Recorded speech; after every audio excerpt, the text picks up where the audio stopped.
Hey, what's up guys, Kevin here, and today for this video, I won't be the one driving, I will just be doing a voiceover, and I'm sorry because usually these kind of videos people like to hear the audio of the car, but the wind was so strong that it overpowered my microphone, and all you could hear is basically nothing. It would just go like the whole time, so I just thought I'd do a voiceover.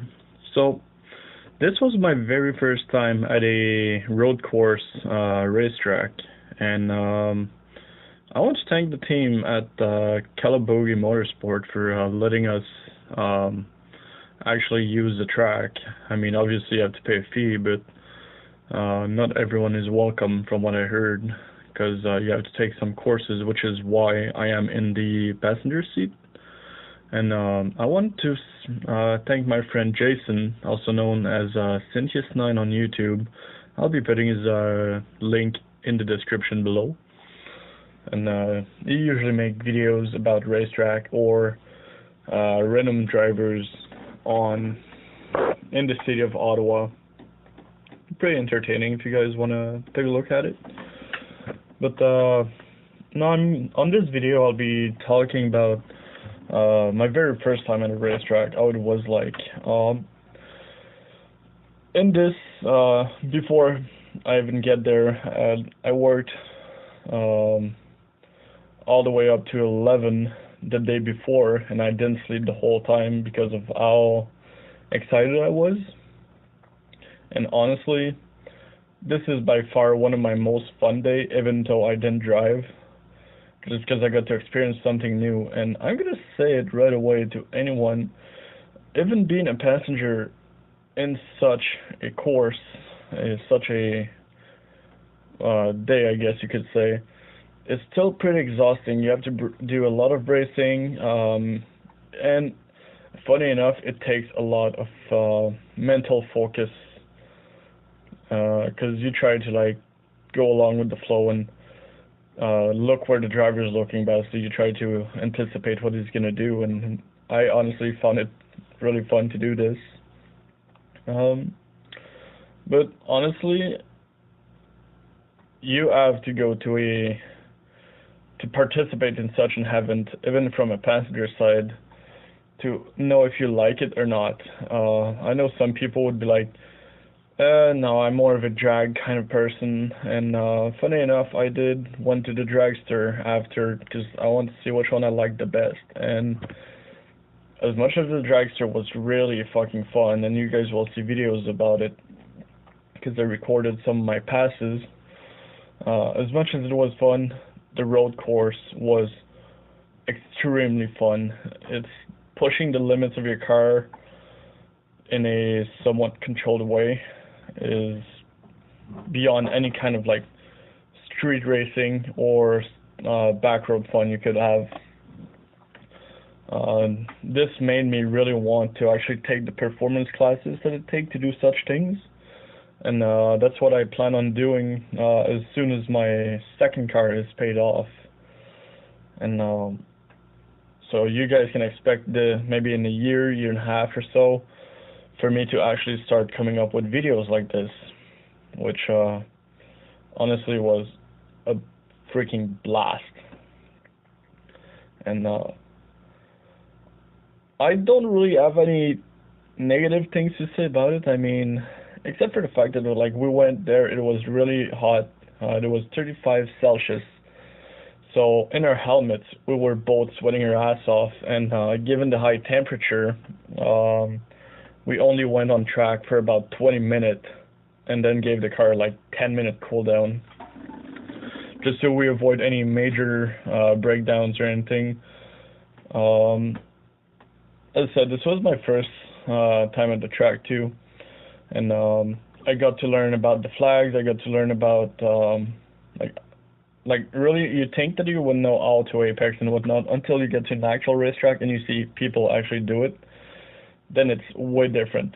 The speed that they carry around is a lot more than, say, what you would carry in a corner in the street, thinking that you're all cool and stuff, going at like 40 or 50 km an hour turning a corner. But yeah, whatever. But yeah, I got to learn about the flags, which was really cool.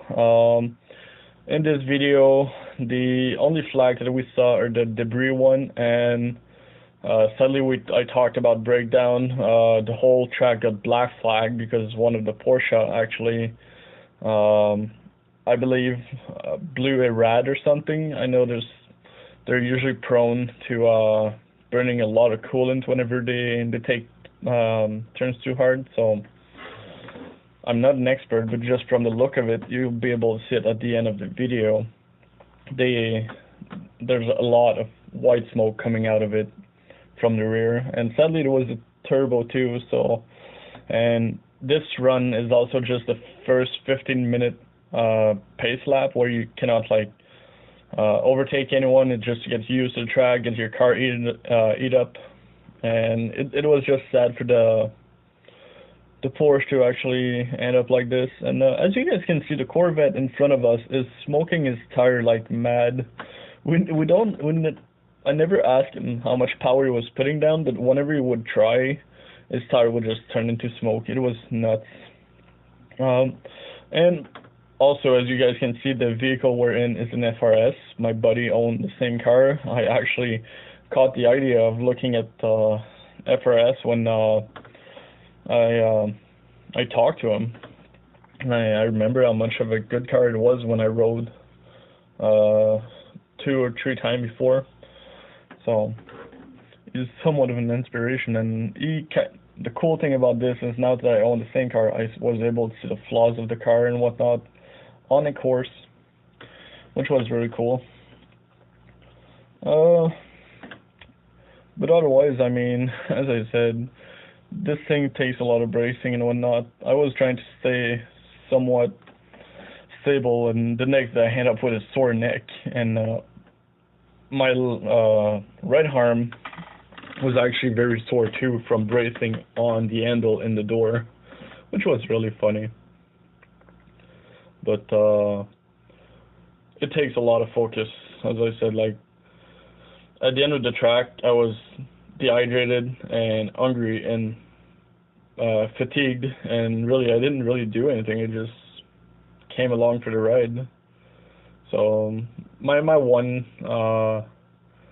the one thing I would tell to anyone who first attend a track day would be to bring yourself some energizing food, nothing too heavy, because if you eat something heavy, you'll definitely feel it in IG curves.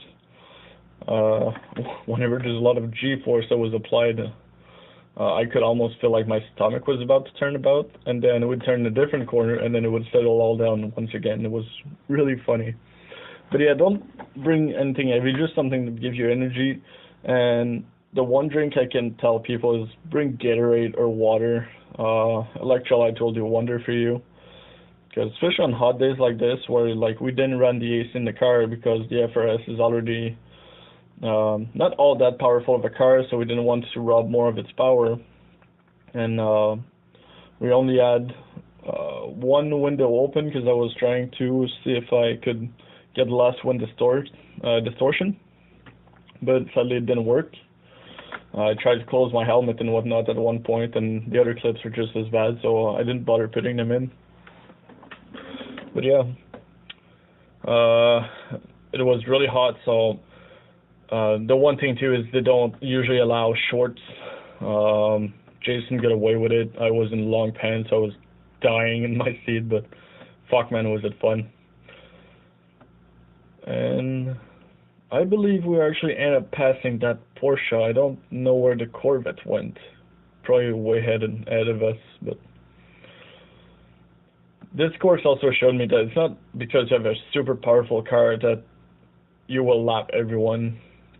I've seen a freaking C6 Corvette get chopped by a Miata at one point in the course, which was really funny to see.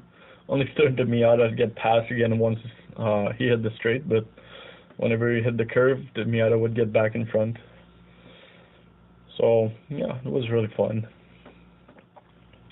I know I might seem like I'm just rambling about, but I truly encourage anyone to partake into track days if you can. I mean, this day kind of showed me how it could be dumb to try to have fun on the street instead of taking it to the track where it's much more controlled. You can go all out. You don't have to care about the laws. And if you wreck by yourself. You don't take some poor bystander with you that was just going for a little Sunday drive to eat breakfast with his family or something. So anyway, to basically come up short, I highly recommend taking those performance classes. If it's your first time, bring energizing food, bring a lot of water, sleep well if you can the night before. I know with all the hype and whatnot, it's kind of hard, but you have to do it, and otherwise you'll be out of focus. And that's it, just have fun. Don't try to like be the guy that's like gonna try to lap everyone. Just have fun. So this is where the Porsche, you can see all the steam coming out the back, and this is the moment where the whole track was black flagged. So yeah, but yeah, all right. So I hope you enjoyed this little video, this voiceover vlog. As I said, I'm sorry the audio was terrible from the wind noise, so I just said, fuck it, I'll just do a voiceover. So I hope you enjoyed this, and I will see you in the next video. Bye bye.